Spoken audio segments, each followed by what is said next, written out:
just in here to make a quick little follow-up video of a video I made probably about a month ago, and I'm sorry it's kind of dark and not really the best lighting here, but yeah, I forgot that it gets dark at 8 o'clock.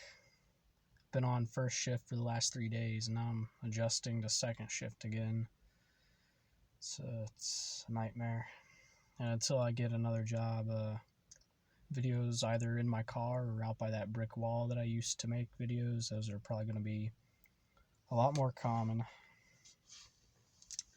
And the reason I don't do a lot of videos in my house anymore is just because I'm starting to go stir crazy being in the same two places every time.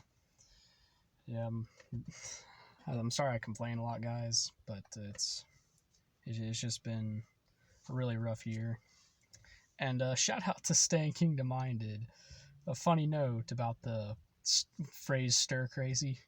You're the first person I've heard use that term.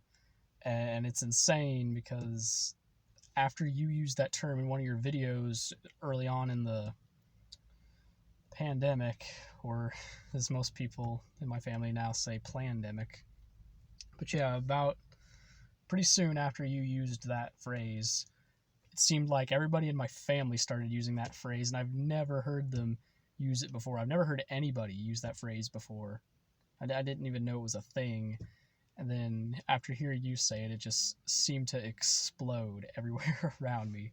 It was funny. It's funny to look back on. It wasn't funny at the time. Anyway, for a little context here in the Bible, Revelation chapter 13, and I'm going to start in verse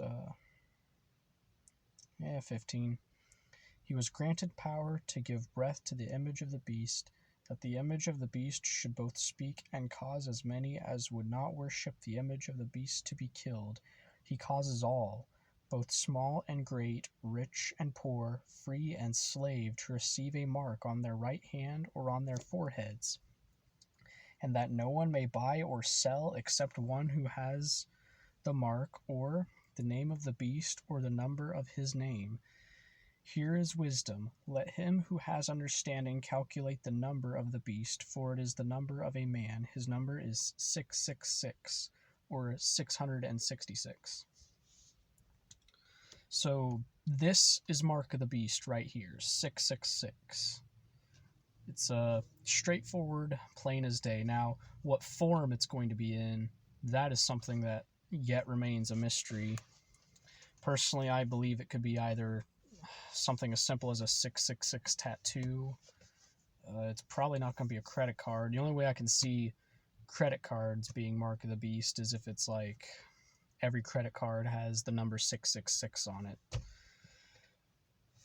And but first they would have to discontinue money because you couldn't buy or sell without it. But that also doesn't solve the question of right hand or forehead. You can't put a credit card in your right hand or forehead because credit cards go in your wallet. Now the chip thing, that's a bit more valid, but like I said, the 666 thing, you wouldn't really be able to see that. And it's going to be something, like, even though we don't know what Mark of the Beast is, it's pretty easy to tell what it's not. And, like, it's not the vaccine. And I've made a video about that. I might have even made 2 videos about that. Or no, I made one video solely on that, and I just happened to touch on it in another video before that. But yeah, it's not Mark of the Beast, and basically what prompted me to do a video on this subject was, again, actually Amanda, her video today about vaccines. And yeah, she wasn't encouraging or discouraging, and I'm not encouraging or discouraging, though I do have my opinions on whether or not you should get it. I don't think people should get it. But I'm not going to condemn anybody who has gotten it, but I'm also not going to say you're a bad person if you do get it. That's basically what I just said, isn't it? I'll be okay. But there's been a lot of panic lately about that, and, panic especially about, some end times misconceptions is why I originally started talking about the Bible on this channel, is because if you're a Christian, the end times is something to look forward to. And the mark of the beast, it is a scary thing, but when it gets to that point, it'll be obvious, and it's not going to be something you can be tricked into getting, because it will be a last stand kind of thing. And everybody already knows what mark of the beast is. It's 666. What still remains a mystery is what form it's going to come in, but it's not going to matter because everybody already knows the basic concept of what it is and where it's going to go, the right hand or forehead, and that automatically disqualifies vaccines because we don't get them in our right hand, in our right arm maybe. Now there are YouTubers out there and other theorists who make the claim that the Hebrew Bible doesn't, no, not the Hebrew Bible, the Hebrew text, which is the Old Testament, doesn't distinguish the difference between a hand or an arm. It's basically the same thing. But that's not quite the case in the Greek, which is the New Testament.